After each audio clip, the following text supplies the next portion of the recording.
السلام علیکم ورحمۃ اللہ وبرکاتہ۔ دوستو، میں نفیس اکبر قاسمی دور حاضر کے ممتاز شاعر منور رانا کا لکھنؤ کے پی جی آئی ہاسپٹل میں حرکت قلب بند ہو جانے کی وجہ سے اتوار کی رات کو انتقال ہو گیا۔ وہ 71 سال کے تھے۔ منور رانا کئی ماہ سے اپنی طویل علالت سے لڑ رہے تھے اور پی جی آئی ہاسپٹل میں زیر علاج تھے۔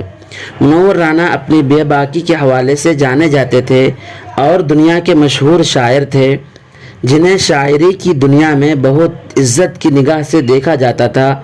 ان کے انتقال سے ادبی و سماجی حلقوں میں غم کی لہر دوڑ گئی۔ منور رانا کو ان کی شاعری کی وجہ سے مدتوں یاد رکھا جائے گا۔ وہ ایک بہترین شاعر ہونے کے ساتھ ساتھ ایک اچھے مصنف اور مبصر بھی تھے۔ پسماندگان میں اہلیہ کے علاوہ تبریز رانا اور سمیہ رانا کے بشمول 5 بچے ہیں۔ منور رانا نے اپنی زندگی کا بیشتر حصہ کلکتہ میں گزارا ہے۔